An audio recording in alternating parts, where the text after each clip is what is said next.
नमस्कार विद्यार्थियों, श्रीमती मोहरी देवी तापड़िया कन्या महाविद्यालय जसवंतगढ़ के यूट्यूब चैनल पर एक बार पुनः आपका हार्दिक स्वागत और अभिनंदन है।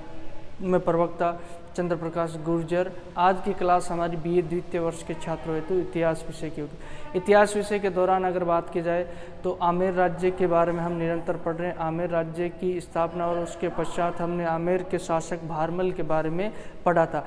किस तरीके से जो भारमल के द्वारा जो मुगलों के साथ जो संबंध स्थापित किए जाते हैं और वैवाहिक संबंध भी उनके द्वारा स्थापित कर लिए जाते हैं। और राजा भारमल के पश्चात जो अगला जो बात की जाए आमेर का शासक कौन होता है, भगवंत दास, उसके बारे में हम आज पढ़ेंगे। तो हमने जाना किस तरीके से जो भारमल के द्वारा जो तत्कालीन मुगल बादशाह अकबर के साथ अपने संबंध स्थापित करते हुए अपनी पुत्री हरका भाई का विवाह उसके साथ कर दिया जाता है और आमेर राज्य को सुदृढ़ स्थिति में उसके द्वारा लाया जाता है। और उसी के पश्चात हमने देखा मुगल दरबार में और हालांकि राजस्थान में, राजपूताना में और उत्तर भारत में जो आमेर के कछवा शासकों का महत्व बढ़ जाता है। और उसी दौरान जब भारमल की मृत्यु के पश्चात भारमल के द्वारा शाही सेवा की जाती है और उसके पश्चात 1574 ईस्वी में जो भारमल की क्या हो जाती है, मृत्यु हो जाती है। और भारमल की मृत्यु होने के पश्चात अगला जो उसका उत्तराधिकारी बड़ा पुत्र कौन बैठता है सिंहासन पे, आमेर राज्य का शासक बनता है भगवंत दास। भगवंत दास जो 1574 ईस्वी से 89 ईस्वी तक क्या रहता है, आमेर का शासक रहता है। और आज हम जो भगवंत दास के समय होने वाले विशेष घटनाक्रम के बारे में पढ़ेंगे और भगवंत दास के जो मुगलों के साथ संबंधों के बारे में जिक्र करेंगे। जैसा कि आपको याद होगा पिछली क्लास में हमने पढ़ा कि जब 1562 ईस्वी की बात है, 1562 ईस्वी में जो अकबर आता है अजमेर तीर्थ यात्रा, धार्मिक तीर्थ यात्रा के दौरान, तो उसी वक्त जो आमेर के राजा भारमल के द्वारा उससे अकबर से भेंट की जाती है। और जब अजमेर से पुनः लौट रहा था आगरा, तो उसी दौरान जो यहाँ सांबर के पास जो क्या कर दिया जाता है, अपनी पुत्री का विवाह कर दिया जाता है। किसके साथ? अकबर के साथ।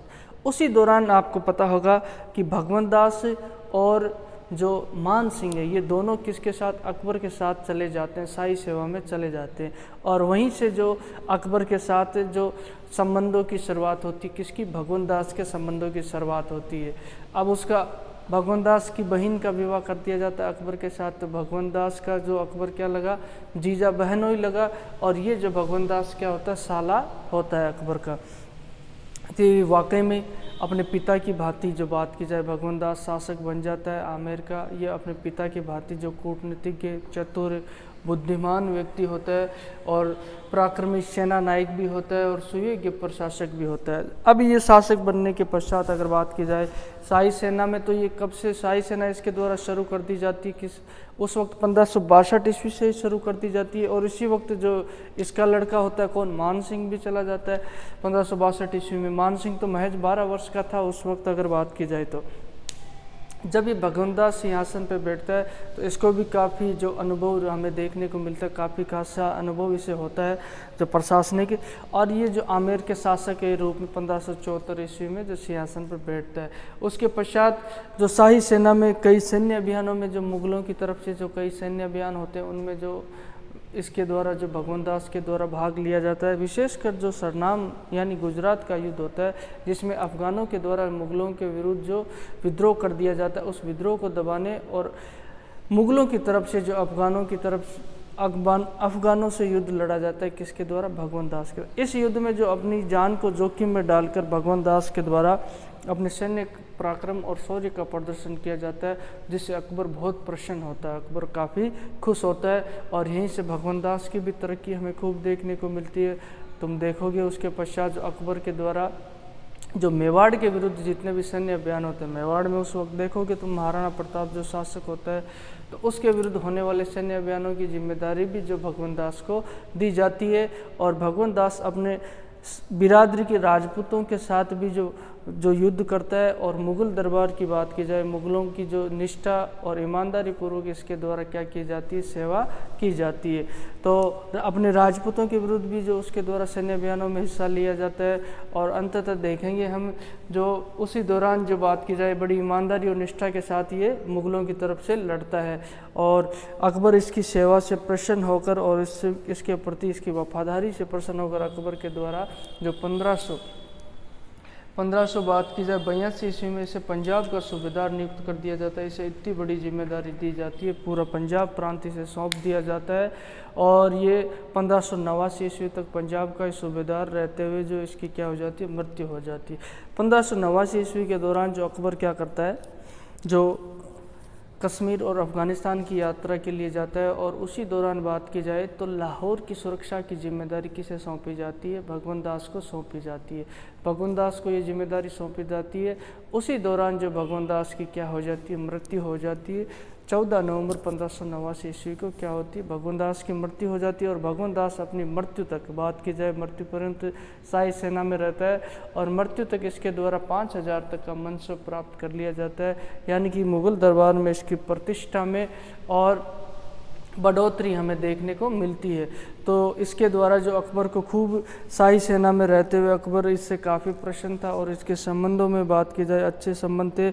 और जब भगवंत दास मरता है तब ये जो इसका लड़का, बड़ा लड़का कौन होता है, मान सिंह होता है। वो मान सिंह जो बिहार का सूबेदार होता है, तो खुद अकबर के द्वारा जो लेटर लिख के उसको अपनी शोक संदेश, जो शोक संवेदना व्यक्त की जाती है, जब अकबर को काफ़ी दुख होता है जब भगवंत दास की मृत्यु हो जाती है।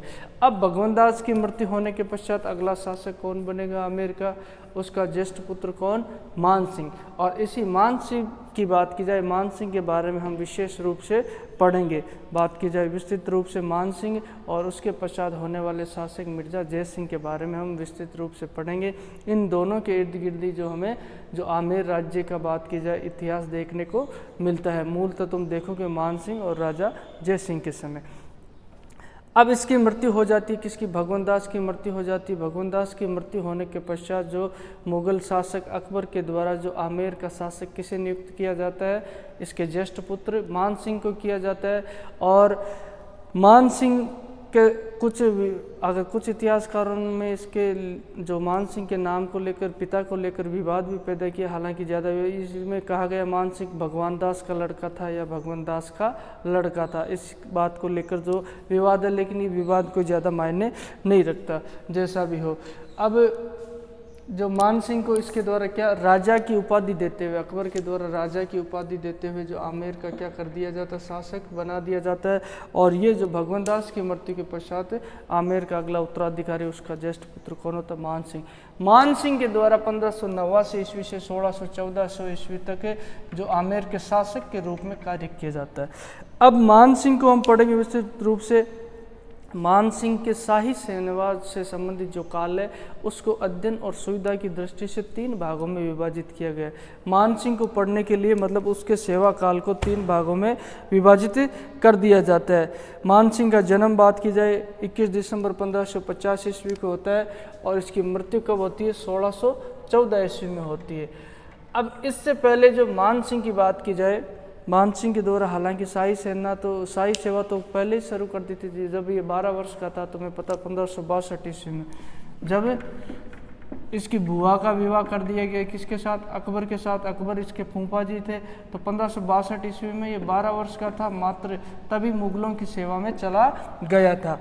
अब इसके जो शाही सेवा काल को बात की जाए, 12 वर्ष जब ये चला जाता है तब तक वहाँ से लेकर जो अपनी मृत्यु तक क्या करता है, शाही सेवा करता है। अब इस मान सिंह के शाही सेवा काल को, यानी मुगलों की नौकरी इसने की है, तो उस नौकरी को 3 भागों में मतलब अध्ययन और सुविधा की दृष्टि से समझने के लिए 3 भागों में विभाजित किया जा सकता है सेवा काल को, कि मान सिंह के द्वारा मुगलों की सेवा की गई है।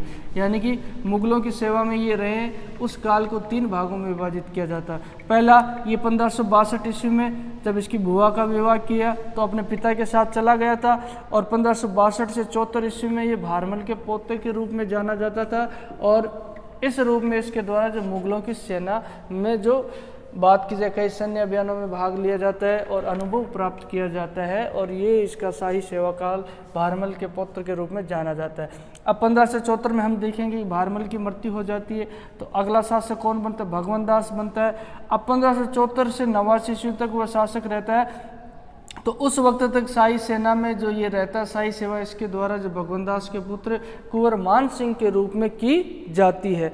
अब उसके पश्चात 1589 में हम देखेंगे कि मान सिंह की क्या हो जाएगी, भगवंत दास की क्या हो जाएगी, मृत्यु हो जाएगी। उसके पश्चात आमेर का अगला शासक कौन बनेगा, मान सिंह बनेगा। और उसी दौरान 1589 ईस्वी से लेकर 1614 ईस्वी में आमेर के राजा के रूप में, शासक के रूप में इसके द्वारा क्या की जाती है, शाही सेवा की जाती है। तो ये थे आमेर के शासक भगवंत दास। और अब हम मान सिंह को पढ़ेंगे विस्तृत रूप से।